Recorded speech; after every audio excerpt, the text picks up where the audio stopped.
श्री गणेशाय नमः। सनातन धर्म में हर माह की चतुर्थी तिथि भगवान गणेश की आराधना पूजा के लिए समर्पित है। प्रथम पूज्य गणेश जी की पूजा करने से बुद्धि की प्राप्ति होती है और जीवन में सकारात्मकता का प्रवेश होता है। वैदिक पंचांग की माने तो हर साल वैशाख के कृष्ण पक्ष की चतुर्थी तिथि पर विकट संकष्टी चतुर्थी मनाई जाती है।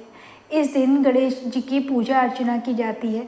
धार्मिक मान्यता है कि सच्चे मन से गणेश जी की आराधना करने से साधक को जीवन में सुख शांति की प्राप्ति तो होती ही है, साथ ही काम में आ रहे किसी भी तरह के विघ्न बाधा का अंत भी हो जाता है।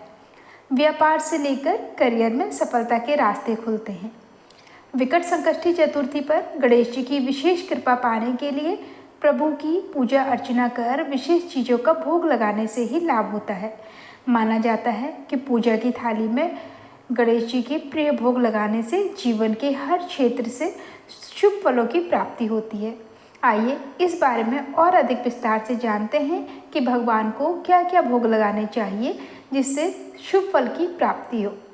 दोस्तों, वैदिक पंचांग को देखें तो वैशाख माह के कृष्ण पक्ष में पड़ने वाली चतुर्थी तिथि 16 अप्रैल को दोपहर के 1:16 से शुरू होगी और इस तिथि का समापन होगा 17 अप्रैल को दोपहर 3:23 पर।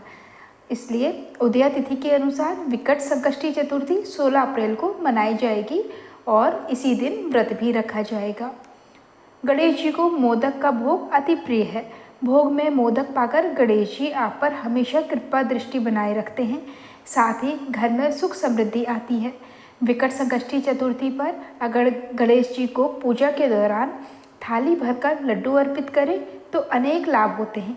माना जाता है कि गणेश जी को लड्डू का भोग अर्पित करने से घर में सुख शांति बनी रहती है, प्रभु हमेशा कृपा बनाए रखते हैं। विकट संकष्टी चतुर्थी पर गणेश जी की पूजा अर्चना करने से लाभ होता है। इस दौरान दही, दूध, नारियल और फल का भोग अर्पित करने से भी लाभ होता है। इन भोग के अर्पित करने से रुके हुए कार्य पूरे होते हैं। बात करते हैं पूजा के शुभ मुहूर्त के बारे में।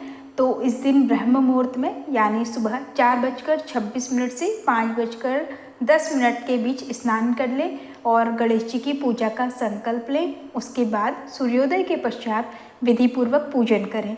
इस दिन अभिजीत मुहूर्त नहीं रहेगा। हालांकि विजय मुहूर्त दोपहर 2:30 से 3:21 तक और अमृत काल का समय शाम को 6:20 से रात को 8:06 तक रहेगा। और शुभ योगों का संयोग रहेगा। 2 अत्यंत शुभ योग बन रहे हैं, सर्वार्थ सिद्धि योग और अमृत सिद्धि योग।